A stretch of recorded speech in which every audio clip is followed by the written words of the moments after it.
Namo tassa bhagavato arahato samma sambuddhassa. Namo tassa bhagavato arahato samma sambuddhassa. Namo tassa bhagavato arahato samma sambuddhassa. Sadhu, sadhu, sadhu. I pay homage to my teacher, Dr. Swami Maharaj. Sadhu, sadhu, sadhu. And Venerable Maha Sangha in this monastery, and meritorious devotees. Now, don't you like to listen to a Dhamma talk from other Bhantes? Now I think time has come. Now these days they practice to do, especially we are very happy that Bodhidharma Bhante practice these days to do puja. Then in your future you will be able to listen to that puja. Are you happy? Yes. Okay, so as possible as you can, you try to participate to those occasions and try to help. Okay, it's good. In this country?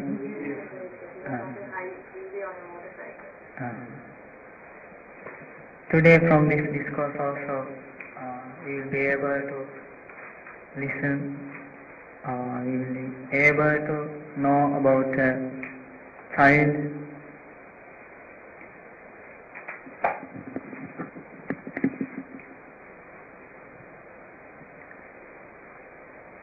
Okay. In this world, let's suppose like this. If there is a person without knowing this Dhamma, it's like this. Now, there is a person of his whole lifetime, he lived in dark. Can you understand? Okay? So, he lives in dark. Then the light of the sun is not there. Everywhere is dark. Then when he wants to do his day-to-day activities, he uses a torch. How do you use that one? Torch or flashlight? Flashlight. In Sri Lanka. But here, flashlight, okay? That person, he uses a flashlight to do his day-to-day activities. To go for jobs, to earn money, and to take food, to drink, to go here and there, to dance, to laugh, okay, with the help of that flashlight. Then, as you think, is there a need in his life for seeking a light of the sun? He enjoys with that flashlight. He is satisfied with that flashlight. Is there a need of a light of sun? No, he doesn't want. The reason is he thinks, oh, everything is okay. Can you understand? Okay, everything is okay. Now I have done all things, then now I can enjoy my life, I have money, now I have children, in this way. But the thing is, he doesn't know the story of a son. But there is a story about a son. Can you understand? But with that light of that flashlight, he can see only a limited area. But he thinks, okay, this is my world. But beyond that area, there is another area, unknown area. But he comes to a conclusion, okay, this is the world. In this way, all ordinary beings, we can say, without knowing this Dhamma, they live in that thick dark. But this Dhamma is like the light of the sun. When the sun arises, then the darkness will disappear. Then all beings will see all the things of far away things. This Dhamma is like that. Can you understand? So, if we don't use this Dhamma to get the light of that Dhamma, then though the sun arises, still we are in the dark. So remember, this Dhamma is like the light of the sun. It's a great light. Then you will be able to understand a lot of things about this life. Now you have been learning a lot of Dhamma, a lot of these courses.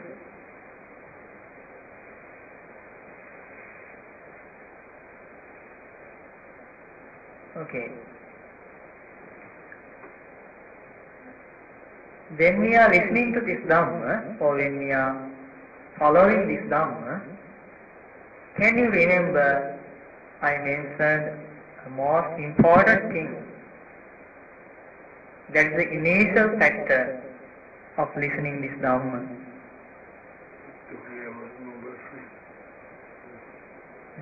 What is that factor? No? Pleasant mind. Cultivate a pleasant mind about the knowledge of Supreme Buddha. That is the initial factor. Prasanna Citta. To have a pleasant mind. That should be, that pleasant mind should be cultivated each of our lives. Then, when we listen to these teachings, then some days you listen to the discourses which were delivered by our great teacher to monks, and some are to lay followers. But the only thing is, when we listen to those things, if we can establish or cultivate that pleasant mind, then it is the most important thing. Can you understand? So, we must cultivate a pleasant mind about the knowledge of Buddha with the understanding of that Arahancy. When you listen to these discourses, can't you understand that quality? Yes, really. Oh, our great teacher really was an Arahant.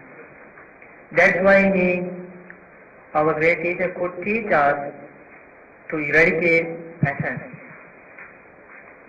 Because he was an Arahant, eradicated passion. That's why he could teach us to eradicate hatred. He eradicated hatred. He understood everything about this life. That's why he could teach us without any doubt. This is the way. This is the clear way. With great compassion and loving kindness, he advises, so you follow this way. This is the way to real happiness. This is the way to satisfaction. Then that pleasant mind should be there about that knowledge as an arahant. Then Supreme Buddha understood this Four Noble Truths. Now you have been learning all these discourses about what? Four Noble Truths. Then about the second quality. Supreme Buddha is Samma Sambuddha, fully enlightened. Understood Four Noble Truths without anyone's help. In this way, that saddha or confidence or pleasant mind should be cultivated. Then he had lot of super extraordinary knowledge about the past lives of beings, about this long journey of samsara, coming through animals world, hell, God's world, human world, in this way. How could the Supreme Buddha teach those things? Because of those knowledge. Okay? And then there should be a pleasant mind about that knowledge. Vidya Charana Sampanna. Then Supreme Buddha was the teacher who discovered Noble Eightfold Path. Following that Noble Eightfold Path, for the first time, he achieved Nibbana, real happiness. This is the quality about sublime, Sugata. Then pleasant mind should be cultivated about that quality. Can't you establish that confidence or pleasant mind when you are learning this Dhamma?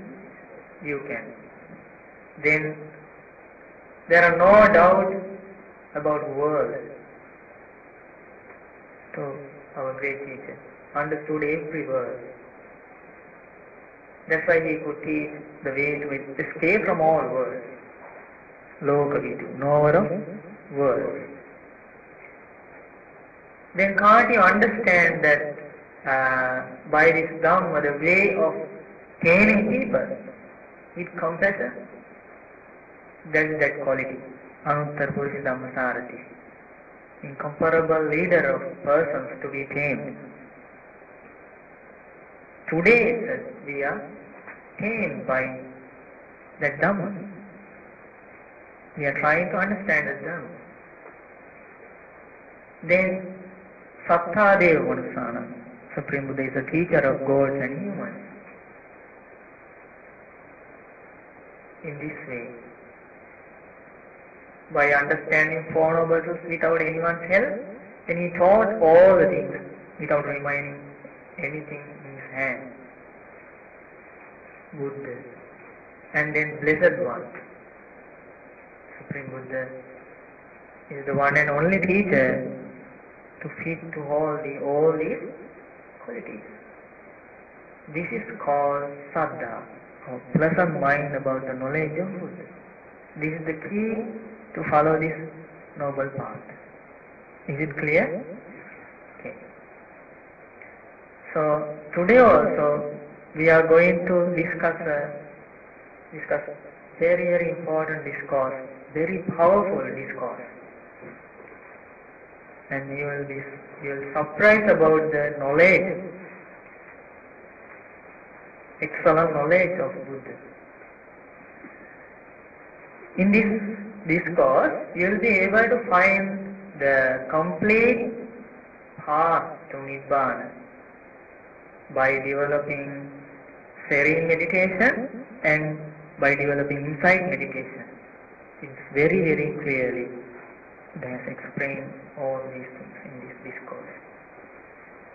The name of this discourse is Mahamevnawa Sutta. The discourse to Malunkya, Putta Bhante, to Venerable Malunkya Putta, the greater discourse. That's why it's called Mahamevnawa Sutta. Have you heard? No. Okay, you are very lucky. So from middle end discourses, can you remember that at the beginning I mentioned about that darkness? Okay. Now I am going to ask a question from you. Okay? Do you know about fetters in this Dhamma Vinaya? In this Dhamma? Okay, how many fetters are there? 10 fetters. Okay, I think you are trying to come out from that darkness.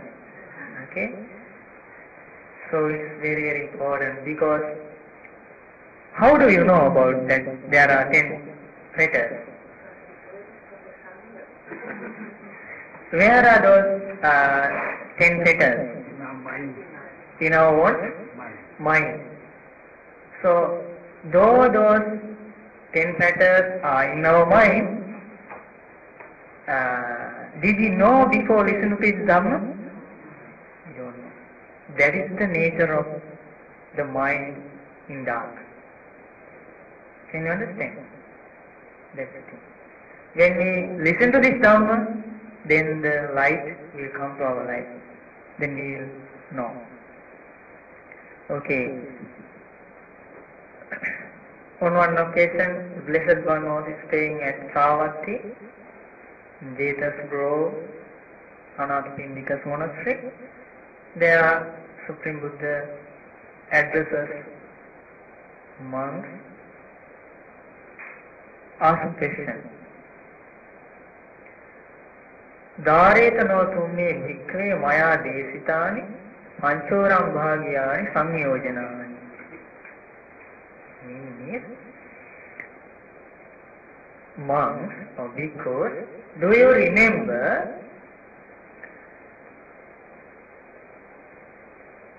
the panchoram bhagyani samyojanani? The 5 law fetters as taught by me. How many fetters here? 5 law fetters. Panchoram bhagyani samyojanani means 5 lower fetters. Especially, this is very, very important Dhamma. It understood in this life, there are 10 fetters. As an Arahant, when that noble disciple attains Arahantship, then all those 10 fetters will be eradicated from his life. Okay? But then Buddha divides these 10 fetters into 2 categories. First one is Oram Bhagya Sanyojana. 5 lower fetters. Okay? Then other 5 are called Uddham Bhagya Sanyojana.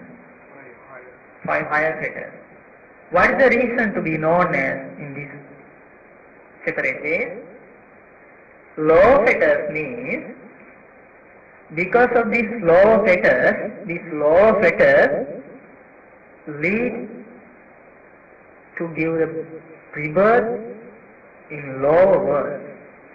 That's why those fetters are called low fetters. There are 5 fetters, lower fetters. So the question was, do you remember about that 5 lower fetters as I taught by me? Yeah.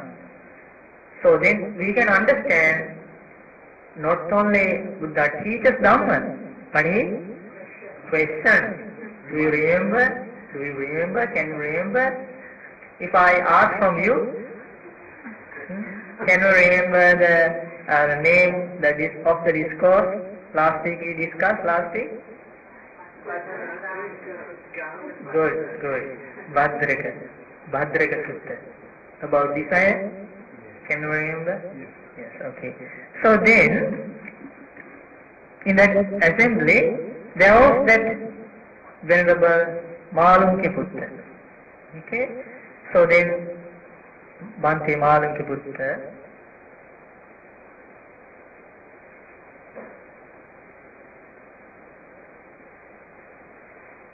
was ready to give the answer.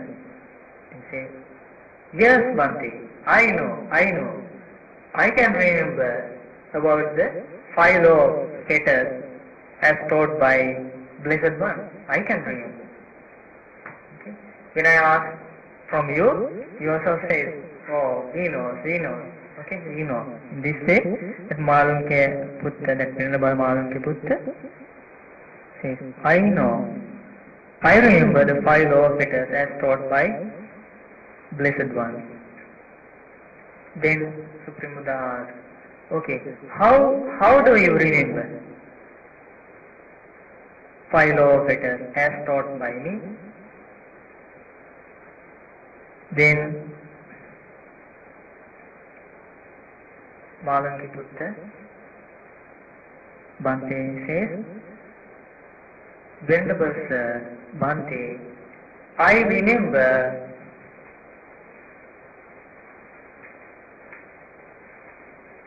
Sakkaya Ditthim ko aham bhante bhagavata oram bhagyam sanyojanam desitam dhari. I remember the identity view as a law of fetter taught by the Blessed One. Then Vicikiccham, I know. I remember doubt as a law of fetter taught by the Blessed One. Then I know, I remember rituals and observances, Silabbata Paramasa, as a law of fetter taught by the Blessed One. Kamachandam, I know sensual desire as a law of fetter taught by the Blessed One. Vyapada, I know ill will as a law of fetter, I remember as a law of fetter, the Blessed One taught by the Blessed One. How many fetters are there? 5 fetters. 5 law of fetters. Now can you remember? If you give the answer, okay. Do you remember 5 law of fetters? What is the first one?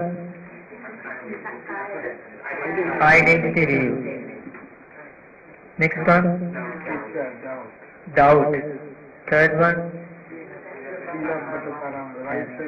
Yes, rituals and observances. Next one?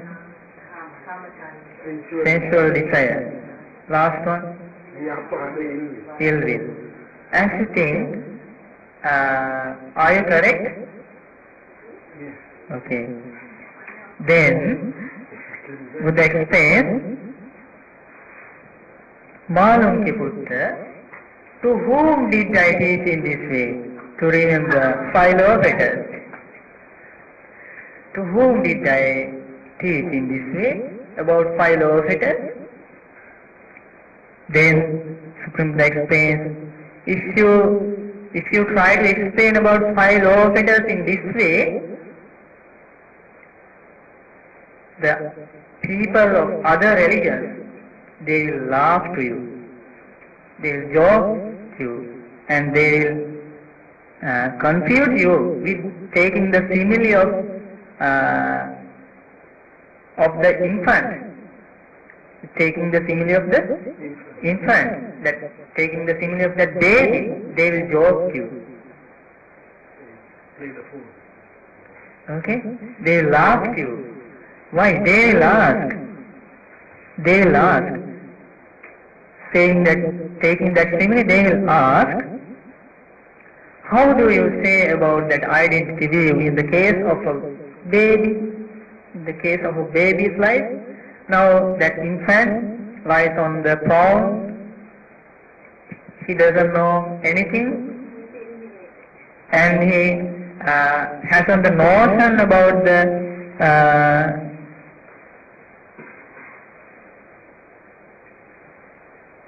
Sakkaya. He doesn't know about Sakkaya. So how could identity view arise in that little baby? At least he doesn't know about identity. So how could identity view arises in that infant, they will laugh at you. Okay? Yes. And then Buddha explains, now can you remember the danger of having these 5 law fetters? Yes. Because of having these 5 law fetters, then always there will be a birth in lower world. It may be in hell, in animals world, in God's world, and even in the human world also, because of this law of fetters. We come to this human world also with this law of fetters. And in the heavenly world also, it's also in this sensual world with law of fetters. Let's suppose like this. Now there is a little child, baby. In his life, aren't there these 5 law of fetters?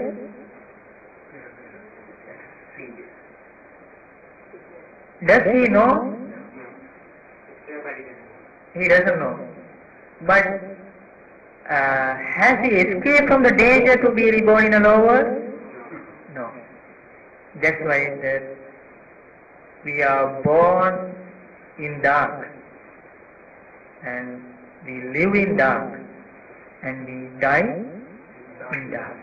And we go with that darkness to the next world. And again we are in dark. Can you understand? Okay, then Buddha explains second one. This infant lies on this floor. He doesn't know about Dhamma. Even Dhamma, he doesn't know about Dhamma. So how could doubt arise in him as a fetter? They will ask from you. Then in this infant life, he doesn't know about precepts. So how could rituals and observances arise in him as a fetter? They will ask. Then that infant, he doesn't know about sensuality. 5 codes of sensual pleasures, he doesn't know about those things.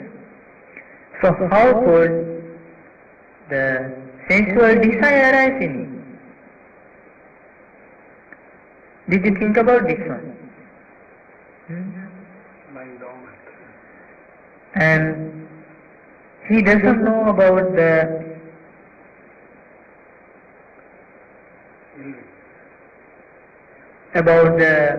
things to get angry, and he doesn't know about those things. Oh, that person. He doesn't know about that person, or whether he blame or those things he doesn't know. Only he knows to cry. Okay? So how could ill will arise in him? They'll ask. Then Buddha explains, there is that identity view in that infant's life as an underlying tendency in the depth of his mind. Can you understand? When the times come, when he grow up, then that identity will come out. But it is there as an underlying tendency. It's called anusaya, as an underlying tendency. In the depth of his mind, there is that identity view. Can you understand? Okay. So what is the meaning of identity view? Now you know all these things. Yes. Without the real understanding, real nature of 5 aggregates of clinging, a person considers these 5 aggregates of clinging as self, as mind.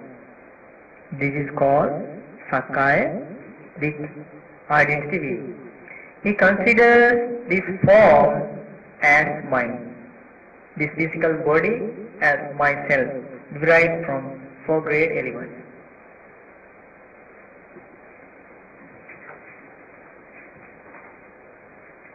Okay, so there is a description here. Then that okay, we can consider that one later. Then again Buddha explains, there is that doubt as law of fetter in that infant life as an underlying tendency in the depth of his mind. And there is that next fetter, rituals and observances as an underlying tendency in the depth of his mind. And there is that sensual desire as a law of fetter as an underlying tendency in the depth of his mind. And there is that ill will as an underlying tendency in the depth of his mind. Now, who said this way? Buddha explains to that Malunkya Putta Bhante. Oh, how do you explain this way? To whom did I teach in this way about five laws of fetters? Then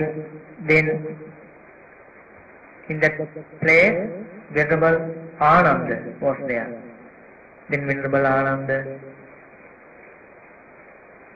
asked from Blessed One, Etasya Bhagava Kalo.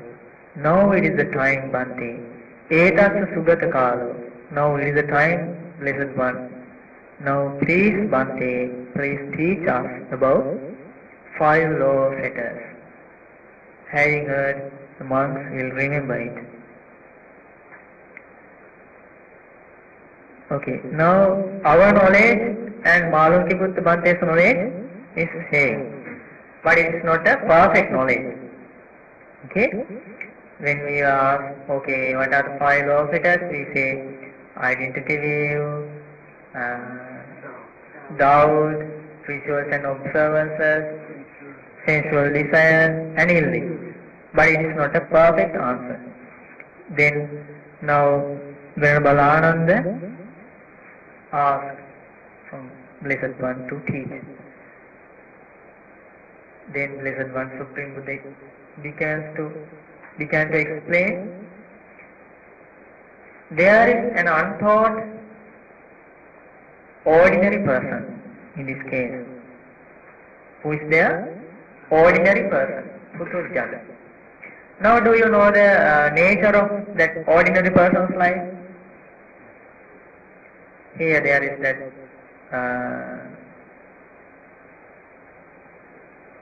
Ariyanam Adasthani.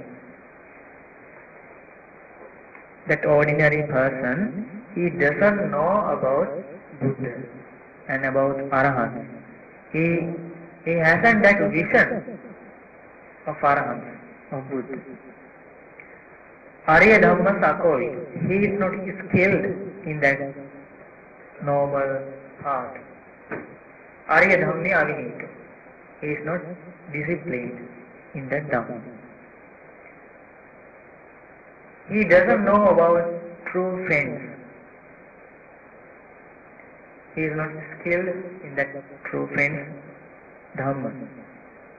He doesn't discipline. He isn't disciplined in that Dhamma. Is it clear? Okay, now this ordinary person, then Buddha explains, he is covered with that identity view. He is enveloped with that identity view. And uppannāyaka sakkāya diṭṭhiya nissaranam yathābhūtam nappajjanāti.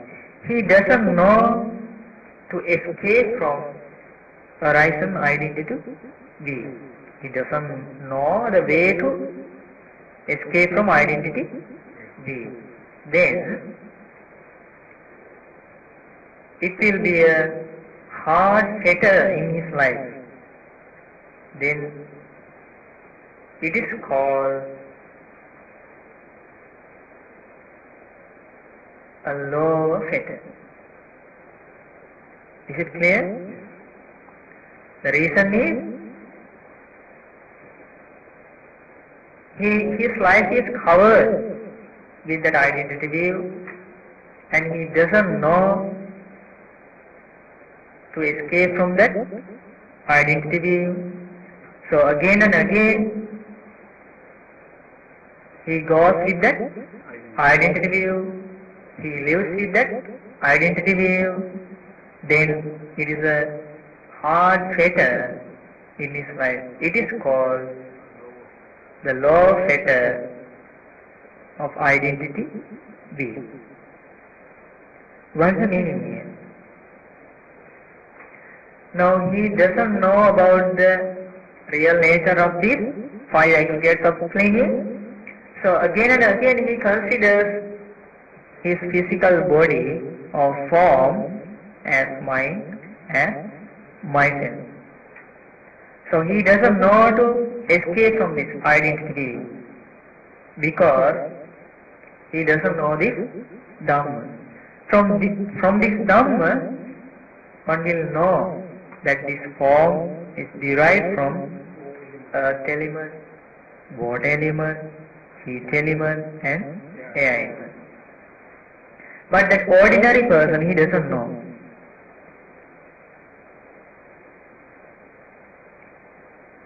So he considers about this head hair, body hair and skin, bones, teeth, lungs, liver,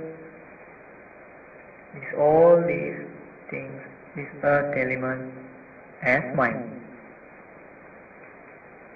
as myself. He doesn't know how to escape from this deluded view. Is it clear? Then, that ordinary person in his life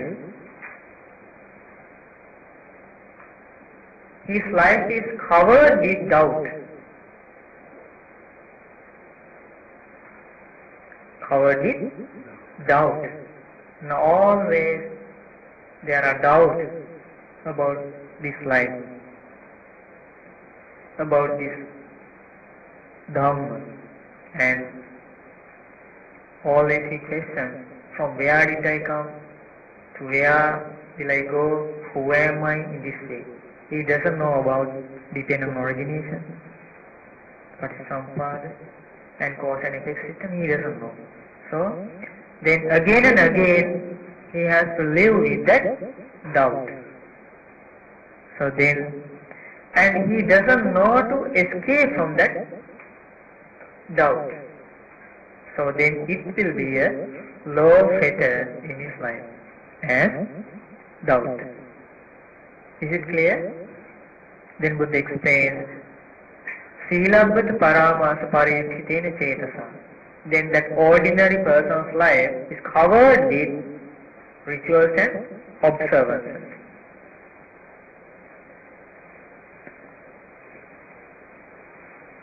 Then he doesn't know about Noble Eightfold Path, so he practices so many things, thinking to achieve satisfaction or pleasure to his life. And then he doesn't know the escape, Nissarana. He doesn't know about Nissarana. Nissarana means escape. He doesn't know how to escape from this rituals and observances. Again and again, only thing he has to live with that rituals and observances. Can you remember now? He hasn't the association of noble friends, he hasn't the association of true friends, he doesn't know about this Dhamma. So again and again, it will be the strength in his life as a fetter. Then sensual desire. His life, that ordinary person's life, is covered with sensual desire.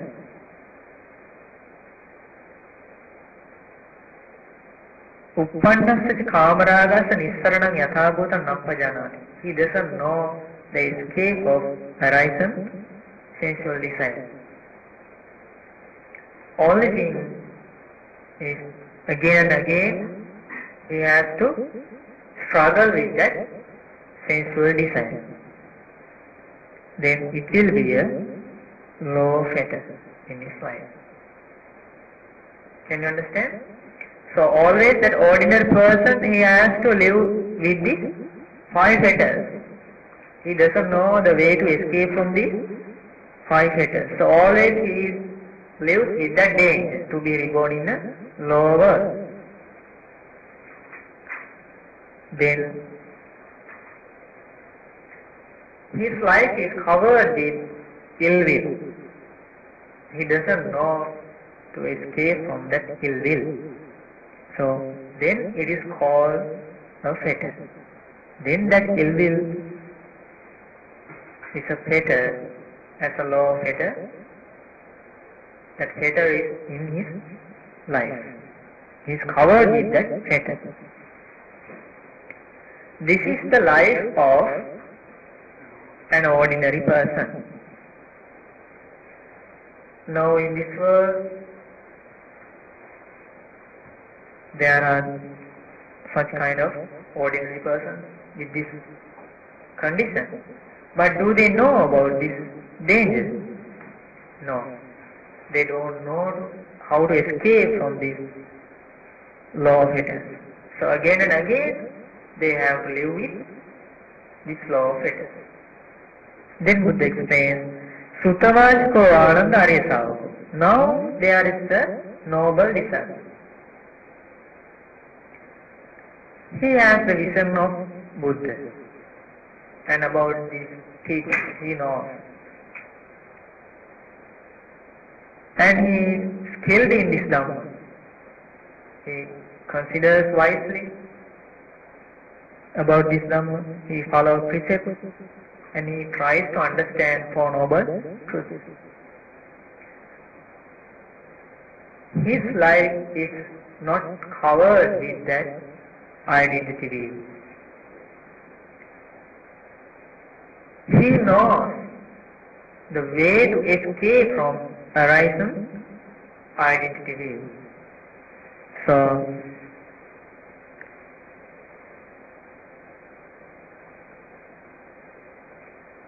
from the depth of his mind, can you remember about that underlying tendency?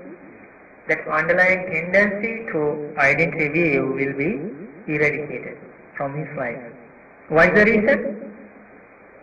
His life is not covered with identity view, and he knows the way to escape from that identity view. This is the life of a noble disciple. I said to you, this is a very, very powerful and very important discourse, so we must try to understand this one. What's the meaning here? The way to escape from identity view. It is very important. First of all, we must know what is identity view. Now we know identity view. We know about identity view. Sakkaya means 5 aggregates of clinging. Then Sakkaya Ditthiya or identity view means a person considers these 5 aggregates of clinging as self, as mind.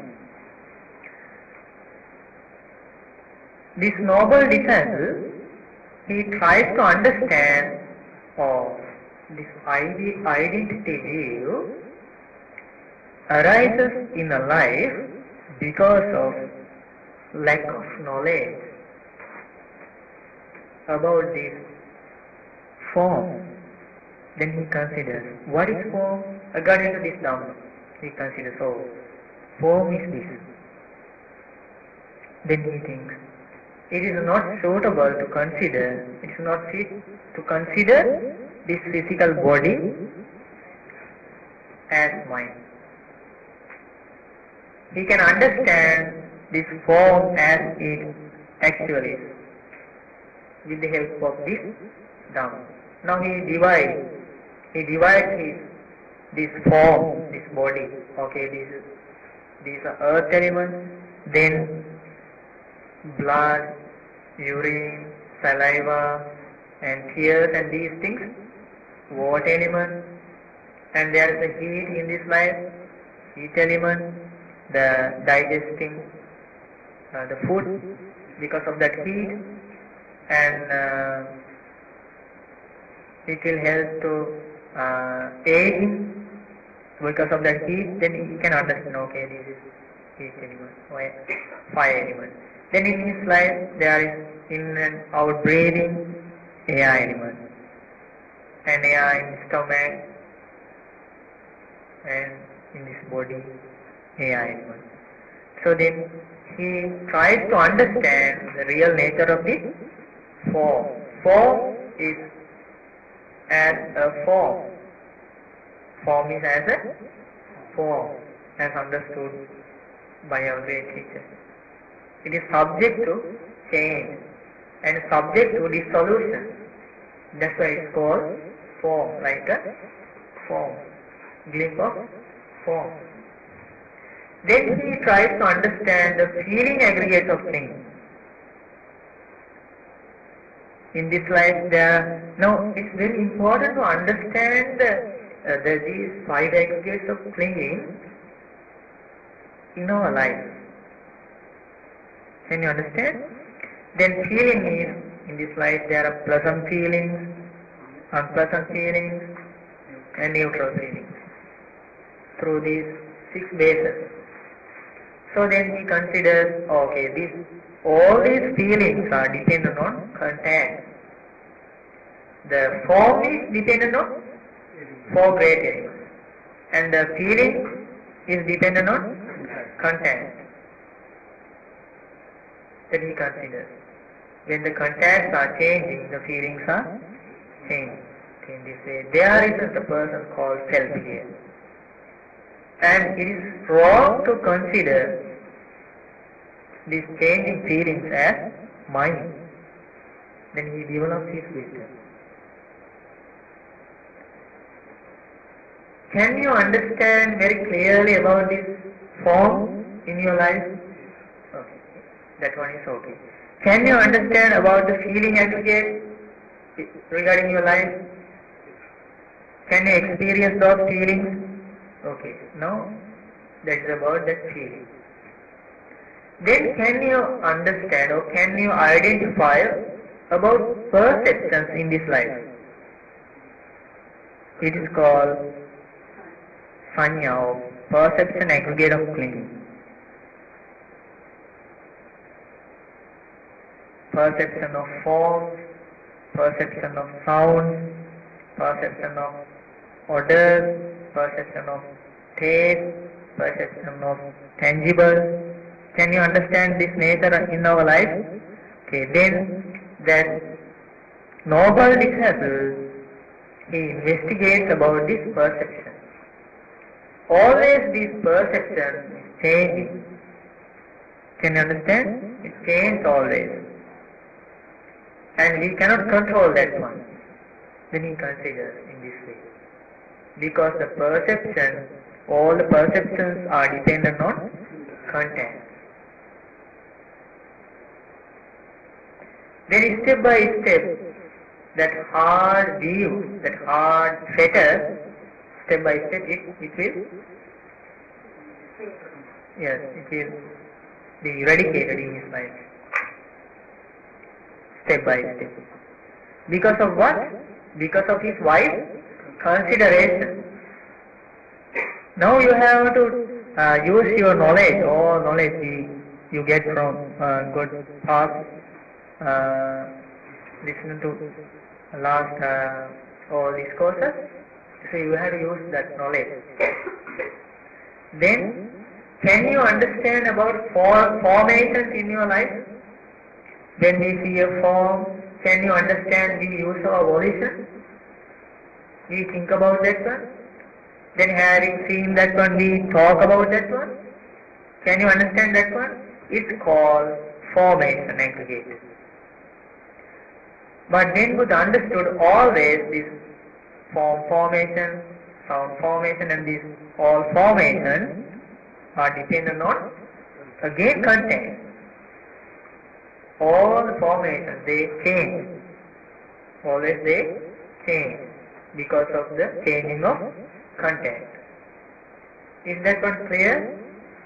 Then can you understand about the process of consciousness in your life? When you open your eyes, then you will cognize that form. Then there will be a connection between form, form and your mind. That mind, the nature of that cogniting nature is called consciousness. Can you understand that one? Okay. Consciousness of eye, ear, nose, tongue, body and mind. 6 consciousness. Then again this consciousness is dependent on mentality and materiality. Now that noble disciple considers wisely in this way. Because of this wise consideration, now is step by step. This is here noble disciple means here the life of an arahant, okay? Arahant's life. Now the identity view is eradicated in his life because of the real understanding about this identity view. And he understood the arranging or arising of identity view. Can you understand the way he followed? Then that noble disciple understood the way to eradicate that identity view. What is the way I must consider? Is it clear? Okay. This is a very, very important thing. Okay. Then he considers, then Supreme Buddha explains, in that noble disciple's life, now his life is not covered with doubt. He is free from that doubt. And he knows the way to escape from doubt. So that fetter as a doubt, that fetter is eradicated in his life as a law of fetter. How to eradicate? Oh, what is the way? It comes the doubt to a life. Because of unwise consideration. What is the reason to doubt? Unwise consideration. He considers about past, about future, about present life unwisely, without knowing this Dhamma. Can you understand? So again and again there will be doubt in his mind, because he hasn't the knowledge about dependent origination. Can you understand? With knowing the dependent origination, the way, that is the way to eradicate this fetter, this doubt. Then he will understand about the past life because of not knowing dependent origination, and about the future life, about this present life. This is, can you remember that we discussed this life is a production of what? Production of all karma. Then no doubt. Then he will understand, okay, this is life. Because of not knowing Four Noble Truths, I have been wandering this samsara. Is it clear? Okay, now keep in your mind, is it clear the way of arising identity view? Because of unwise consideration, he considers this conditioned 5 aggregates of clinging as mine, as myself. Is it clear? Is it clear the way to eradicate identity view? Yes. And is it clear the reason to arise doubt in your life? Is it clear? Okay. Then is it clear the way to escape from doubt? Okay. Then third one. He knows about Noble Eightfold Path as a noble truth, path leading to cessation of suffering. So his life is not covered with rituals and observances. He knows the way to escape from rituals and observances. So that fetter is eradicated in his life. Rituals and observances. Is it clear? So this is a very, very important thing. We have to know about these rituals and observances. Now, how many fetters? 3 fetters. If someone is a extreme entrant in his life, these 3 fetters are eradicated. With the eradicating of these 3 fetters is escape from hell, animals world and God. But he will have to be reborn in human world and God's world. But he has escaped from the huge danger. Is it clear? Because of what? By eradicating 3 fetters. Now it's very important to know the way to eradicate these 3 fetters. Then, that noble disciple, his life is not covered with sensual desire. And he knows Uppanna Sacha Kamaraga Sanisarana. He knows the way to eradicate the arisen sensual desire. So that fetter is eradicated in his life. After eradicating first 3 fetters, now there are another 2 fetters. Law fetters. Now 5 law fetters. So then, to achieve non-returners stage, then that extreme entrant will have to eradicate other 2 fetters. If he can eradicate other 2 fetters, then no matter if he is a lay follower, then he is a one non-returner, anagami. He will not come to this human world or Deva's world. He will be reborn in pure abodes, in Brahmaloka. There he will attain Parinibbana, ultimate deliverance. But on the way, by attaining the extreme entrance level and to the point of attaining non-returner stage, then there is the noble disciple, once returner, Sakadagami. In his life, these other 2 fetters are, that means stealing, yes, not fully eradicated, but is something thin, yes, sensual desire and yielding.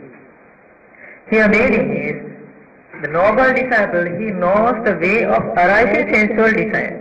What is the reason to arise sensual desire in a life? Sensual desire means the desire to see beautiful forms, to hear sweet voices, sounds, to smell odors, to taste, and to experience the comfortable, tangible. This is called sensual desire. So what is the reason to arise this sensual desire in the mind? Remember, the reason is Subha Nimitta. That meaning is perception of attractiveness. We perceive the things as beautiful, as attractive. Subha Nimitta. He considers objects as beautiful. And he appreciates those things. Oh, very nice, very beautiful. Can you understand? Then he considers unwisely. Because of perception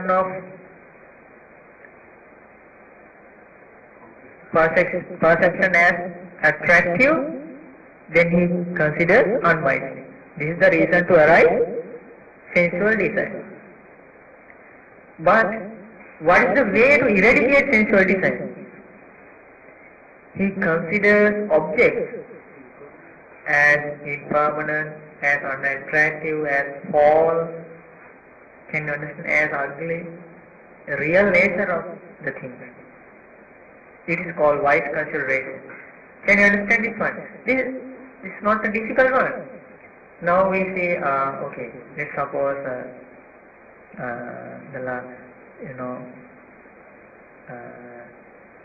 how to call that, Miss America. Have you heard that one? Miss World, in this way. When we watch her figure, what is there? What are they? We can see at once only 5 things. Head hair, body hair, fingernails, teeth, but it smiles, okay? Teeth and skin. Only these 5 things. But now you think, if we take some head hair and we keep on the table, and we keep from, you cut your fingernails, and this piece of fingernail is here, okay? Then you go to dentist, and you ask, if you are asked to remove your teeth, and the doctor is ready to give you the teeth, okay, you can bring this one. Will you bring that one to home? No.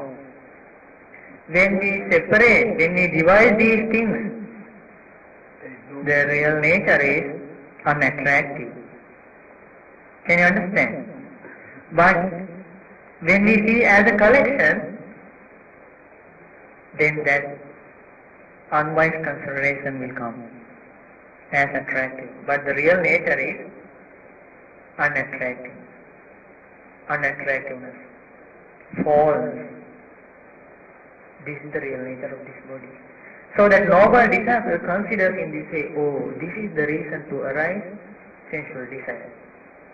And when the sensual desire comes to your mind, you try to use your wise consideration in that way, as Buddha understood, Buddha explained, divide your body or others' body into 32 parts.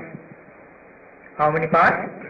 32 parts. But we notice only 5 parts. Because of that deluded perception, then the passion, desire and all these defilements come to our mind. But the real nature is totally different from the way we perceive it. So this is, now can you understand the nature of a fetter? It is there here in the depth of our mind. That's why it is very difficult to escape from this samsara. But this is a very, very great opportunity to understand these things and to use our wise consideration. Otherwise we will not be able to find an end of this journey. Because of this sensual desire, doing all the things the people they do. They kill others and they quarrel each other. Lot of things because of this sensual desire. And forming is not only about the physical body. Form is all the things derived from four-gate elements. So people are struggling with these elements, but those are impermanent. Here, that noble disciple has that knowledge. He knows the way to eradicate sensual desire. Then he considers wisely. Is it clear? Okay, then in his life, ill will, that fetter, his life is not covered with that ill will. He knows the way to eradicate ill will. What is the reason to arise ill will in the mind? Patigha nimitta. You take an object with anger. Okay? Then again and again you think about that one. Then what will happen to your mind? Covered with anger and ill will. Then what is the way, according to Buddha's teachings, to eradicate that ill will? Practicing loving kindness. When you practice loving kindness thoughts, then that ill will be eradicated. Then that noble disciples, like in this way, all the 5 fetters will be eradicated. Now, Buddha explains Ananda, Venerable Ananda. There is a path, Ananda, to eradicate these law fetters, 5 law fetters. And there is a way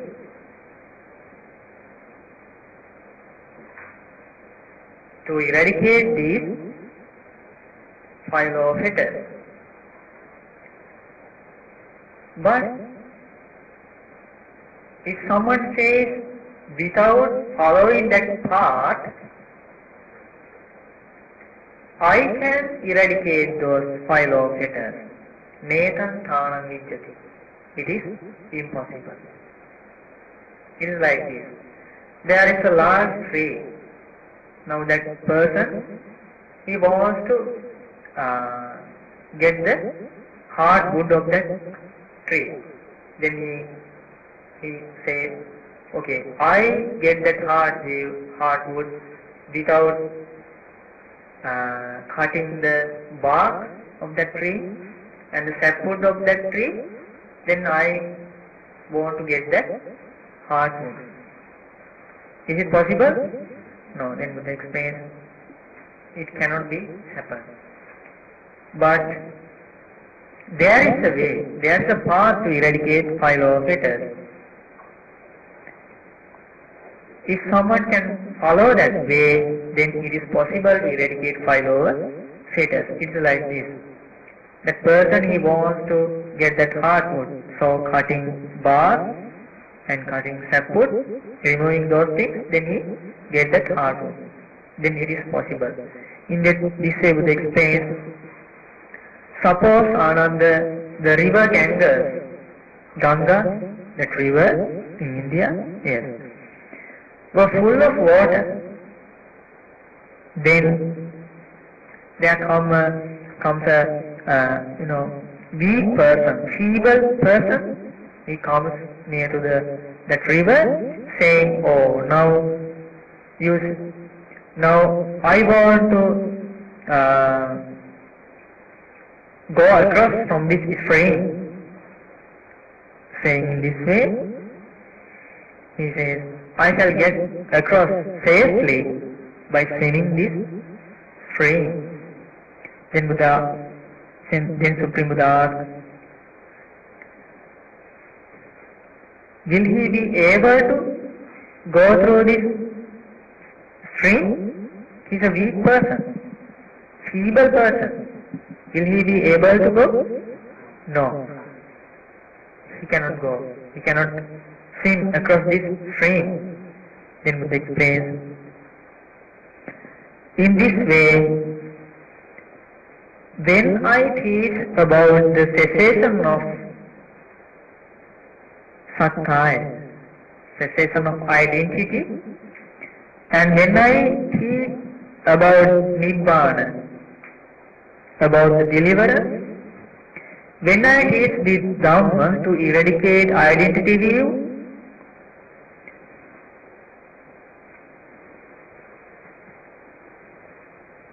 then that if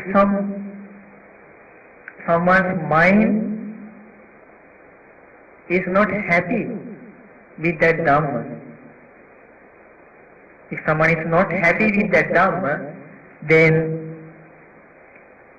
if he doesn't acquire confidence about this Dhamma, about the cessation of identity, then he can be regarded as like that feeble man, that weak person.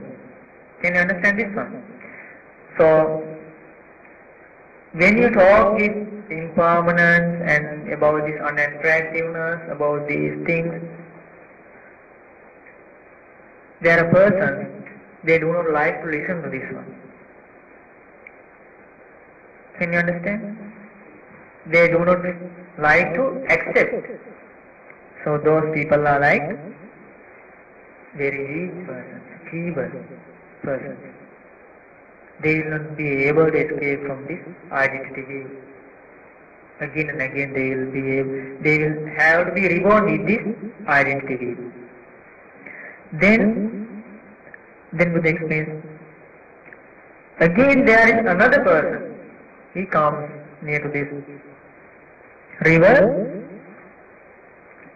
and this river is full of water. So cows could drink water from that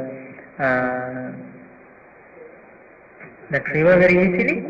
So then that strong man, for the second time, that person is very strong person. Then that strong person, he came thinking that by swimming across the stream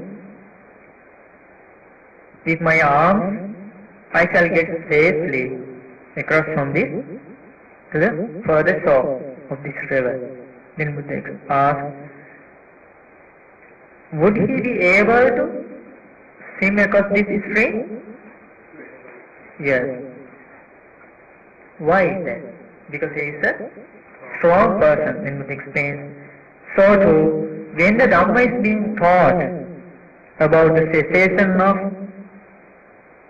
personality, about this Nibbana, about Four Noble Truths, if someone's mind, if he acquires confidence, if he is happy about this Dhamma, then he is like that strong person.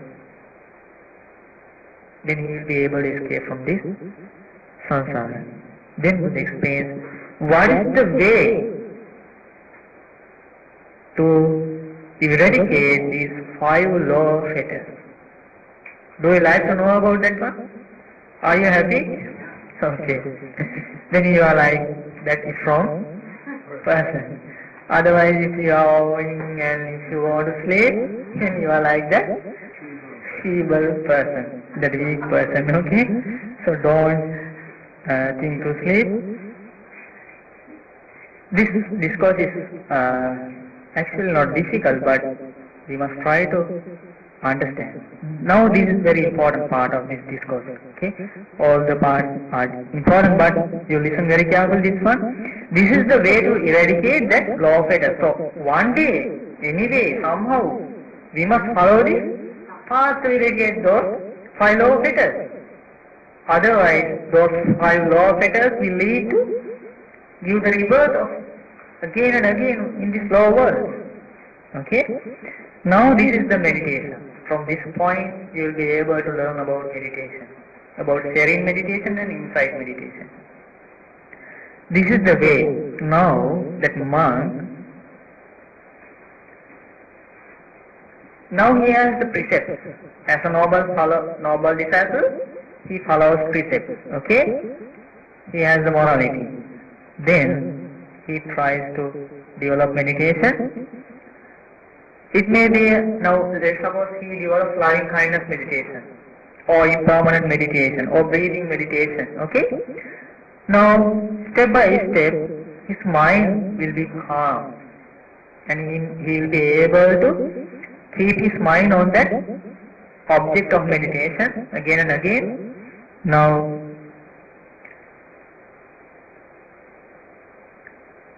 Now that this is the nature of his concentrated mind, this is the way to achieve the first jhana, first level of concentration, okay?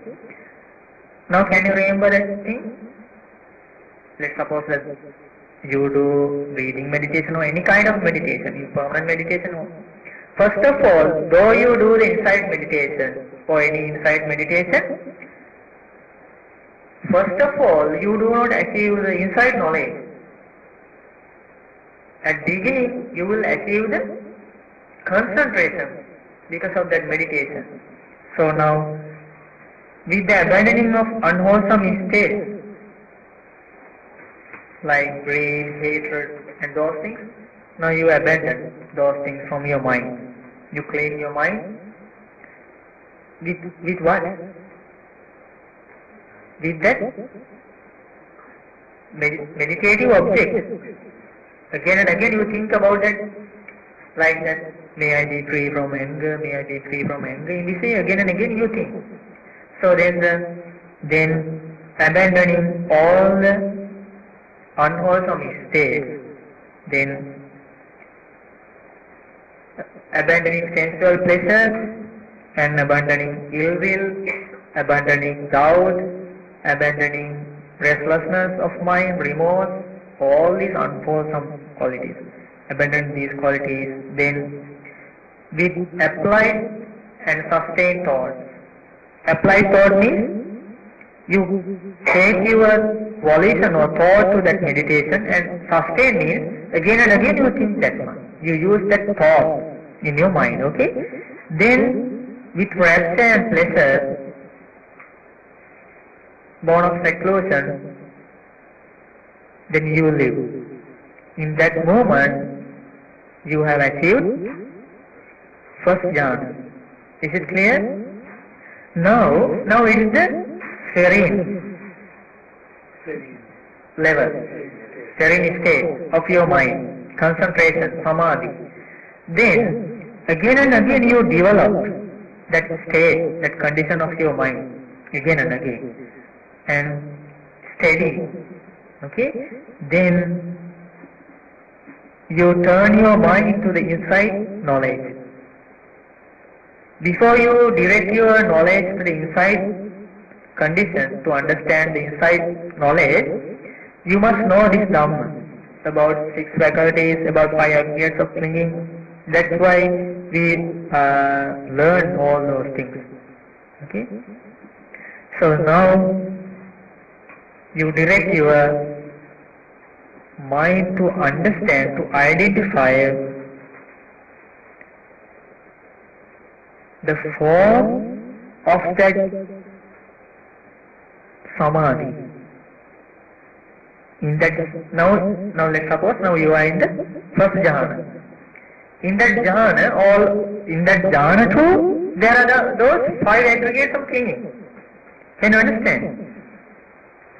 Then you try to identify those 5 aggregates of clinging. Let's suppose you do breathing meditation. Now you try to understand form in that jhana. Then you will understand about your in and out breathing. It is contact with your body. Then you try to understand. Isn't there a feeling in that concentration? There is a feeling, pleasant feeling. You try to understand that one. Isn't there a perception? There is a perception. That's why you perceive your in-breathing, out-breathing, short-breathing, long breathing. You perceive. It's called perception aggregate. Now in that jhana, then there is formation and consciousness. What is this?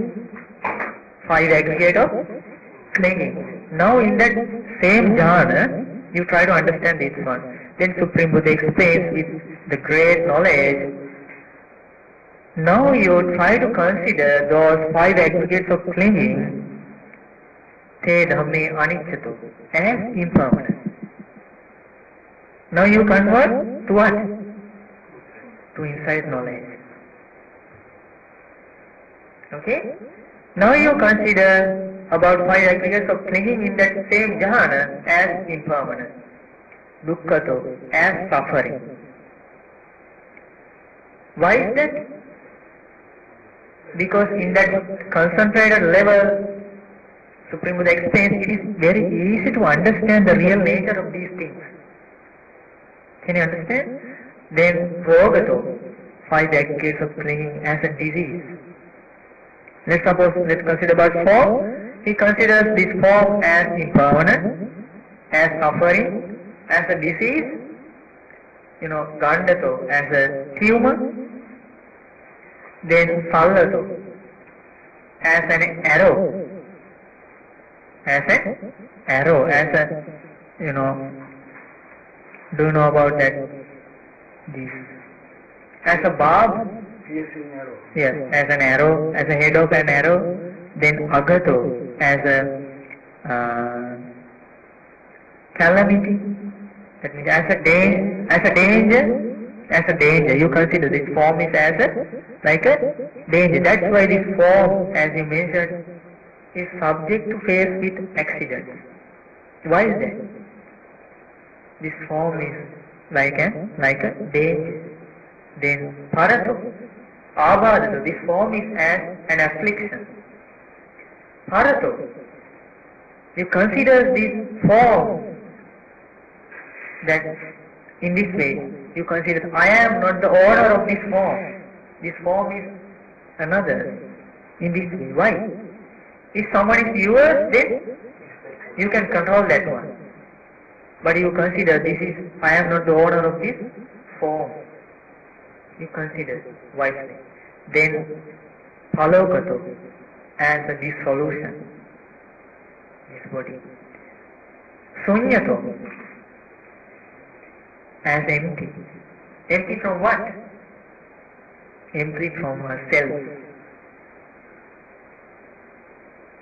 Anaptato as not self. In this way, when you consider, now is it clear? The way to convert from serene meditation to insight meditation. This is the way. This is the path. This is the path of coming through serene meditation into insight meditation. Now we consider again and again. He considers about these 5 aggregates of clinging to understand the real nature of the form, of the feeling, perception, formation and consciousness, about these 5 aggregates of clinging as impermanent, suffering, as a disease, in this way. Then again and again he considers, then again he directs his mind. Now step by step he will be able to understand, from the experience he will be able to understand step by step his clinging or attachment to these 5 aggregates of clinging is eradicated step by step. So he establishes his mind on the Nibbana element. Can you understand? So then he considers etam samtam. This is the perception of Nibbana element. Now, though you can't understand, you cultivate your pleasant mind or such a knowledge, our great teacher had. And in this way, those followers, noble monks, they achieved that Nibbana following this way. That's why at the beginning I mentioned about that pleasant mind. That pleasant mind will help us to establish at least that factor of free entrance. Can you understand? Can you remember? Unshakable confidence of knowledge of Buddha. That is the factor of extreme entrance. Then he considers in this way. This is peaceful. Now he directs his mind about Nibbana. Now is this not clear? Is it difficult? What is the meaning of 5 aggregate of clinging, suffering or origin or cessation or path? What? 5 aggregates of clinging means what? Is that suffering, origin or what? It's suffering. 5 aggregates of clinging means suffering. Now he followed the path to eradicate the origin of 5 aggregates of clinging. Now he directs his mind to achieve what? Cessation of 5 aggregates of clinging. So what is the meaning of Nibbana? That same thing. Cessation from 5 aggregates of, cessation of 5 aggregates of clinging. That's why when the attachment of clinging to 5 aggregates of clinging, step by step, when it is eradicated, now he directs his mind to achieve that Nibbana. Etam santam. This is peaceful. Etam panitam. This is sublime. That means amataya dhatuya, Nibbana element. About Nibbana element he considers yadidan sabbha sankhara samato. That means eradicating all formations.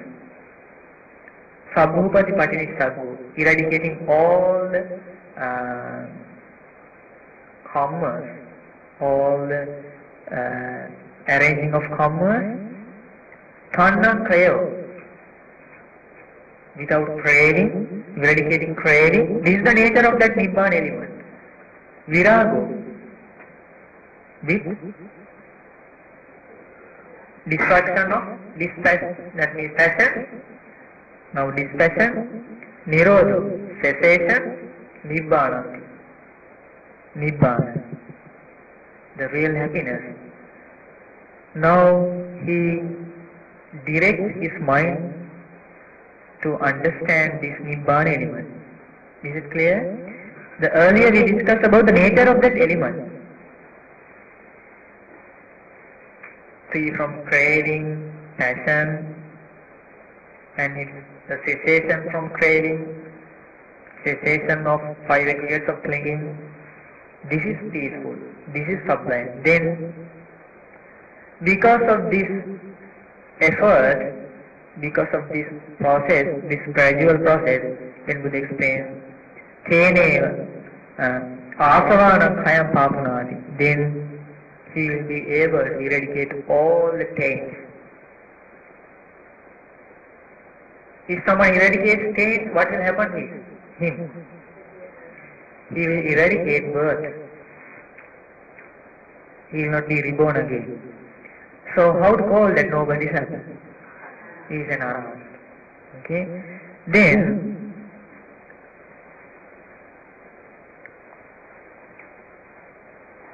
if he couldn't achieve the arahantship, because of this gradual training and because of this desire to practice this Dhamma, desire to achieve the cessation of suffering, desire to achieve that Nibbana. Now can you understand there is a desire to achieve Nibbana? Because of desire, there is that word, Teneva Dhamma Ragena. Ragena means desire. Desire to what? To achieve that Nibbana element. Because of this Dhamma Nandiya, because of that joy. Panchanam Oram Bhagyanam Samyojanam Parikkaya. Eradicating. Can you remember now? Those 5 laws of fetters, Opapatiko Hoti. Spontaneously, Tattva Parinibbai, he will be reborn in pure abodes. Then he will attain Parinibbana there, without get rebirth again. Okay? Ayam Tiko Ananda Maggo, Ananda, this is the path. Ayam Patipada, this is the way of eradicating 5 laws of fetters. Now is it clear? Now is it clear the way to attain arahantship even from first jhana? Can you understand? By developing first jhana, noble disciple can attain arahantship. Or if he couldn't attain arahantship in this very life, he will attain non-returnal stage, anagami. Then in this way, Buddha explains, now is it clear the way the noble disciple comes from the serene meditation to insight meditation? Yes. How did he do that one? By developing first jhana, he considers, first of all he identifies what? 5 aggregates of clinging in that jhana. Then he considers that one in what way? As impermanent, as suffering, as a disease, as a tumor, yes, as a danger, yes, empty from self, and as a arrow, and as a thing, the owner of that another other thing is not yours. In this way he considers as punyato, as empty from a self. In this way, then Buddha explains, in this way a noble disciple develops the second jhana. He develops, another noble disciple develops third jhana and fourth jhana. In any jhana, noble disciple can do the same thing. Can you understand? Then he developed formless jhanas, noble disciples. Akasananjayatana, the base of infinite space and base of infinite consciousness, Vijnananjayatana, and base of Akinchanyayatana, nothingness. He developed these formless jhanas. In those formless jhanas also he does the same thing. Can you understand? So what is the result? In this very life he will achieve the Arahancy or non-returnership state. Arahat or Anagama. Now what do you think about the last formless jhana? Did I mention that one? No, because our great teacher didn't mention that one. There are 4 formless jhanas. Last one is the Neva Sanya and Asanya. Neither perception, no perception. In that jhana, Buddha understood, it is very, very difficult to understand 5 aggregates of clinging because that jhana is very, very smooth. It's not a gross one. Cannot perceive these things like when you are sleeping in the jhana. Can you understand? So then Buddha explains, in this way, noble disciples will be able to direct his mind to understand the real nature of 5 aggregates of clinging, and by directing his mind about the Nibbana element, thinking this is peaceful, this is sublime, relinquishing all the craving, abandoning all the karma, the dispassion, cessation, Nibbana, in this way. Is it clear? Okay, this is the way that those Arahants they followed and they attained Arahanship. Now, at the end of this discourse, now can you remember that Malunkya Putta, though he answered wrongly, but it was very, very helpful us to know these things, okay, about 5 laws of letters, and then Venerable Ananda asked, why, if it is so, Bhante, why is that, why there are some noble disciples, they attain this Arahanship by developing all the form jhanas and formless jhanas, and others attain Arahanship only by developing to the first jhana. First 4 jhanas. Why is this different? Do you know the name to known to the Arahants who attain Arahanship by developing first jhanas, first 4 jhanas? Panya Vimutti, liberated by wisdom. And next Arahant, Cheto Vimutti, liberated by mind. I have taught all these things to you, okay? With the help of this Supreme Buddha's knowledge, okay? Panya Vimutta means liberated by wisdom. That Arahant develops only the first 4 jhanas and the insight. Okay? And Cheto Vimutta means he develops his mind to the highest level of concentration. Okay? Then develops insight. Cheto Vimutta. Then why is this difference? Can you understand this one? If someone can develop first jhana, then it is very easy to attain Arahanship from that first jhana. But all the noble disciples don't do that way. Some develop higher jhana. Why is this? Then Buddha explains, it is the difference of their faculties. Some can develop their mind to the higher level. It is the difference of their faculties, I say, Ananda. So then that is what the Blessed One say, and then this was the Malunkya Putta discourse about that, and then that all the monks and the Venerable Ananda was that they were satisfied and delighted in the Blessed One's word.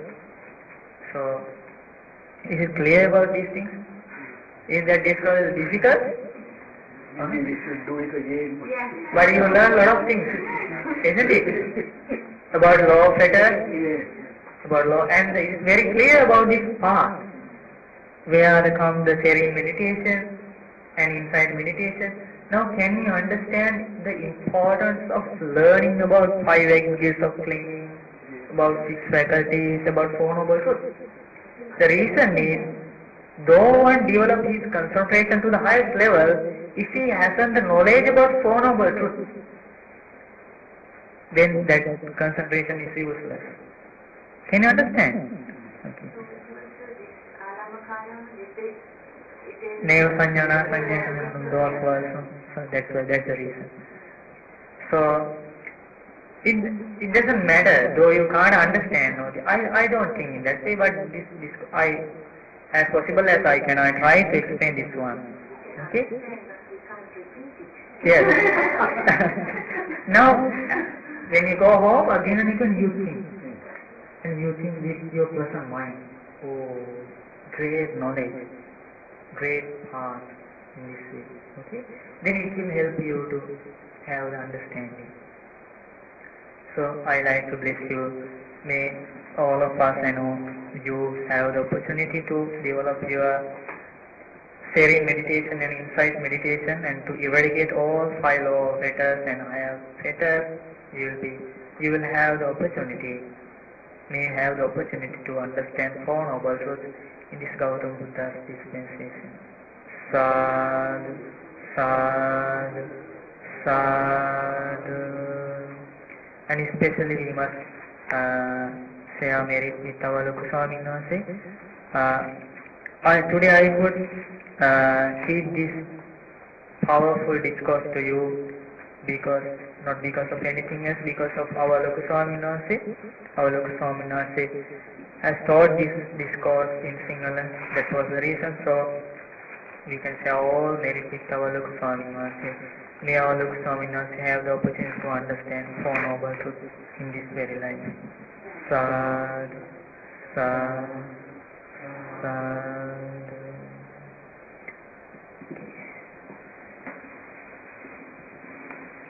Today I took long time. Is it okay? Oh, yes. Yes.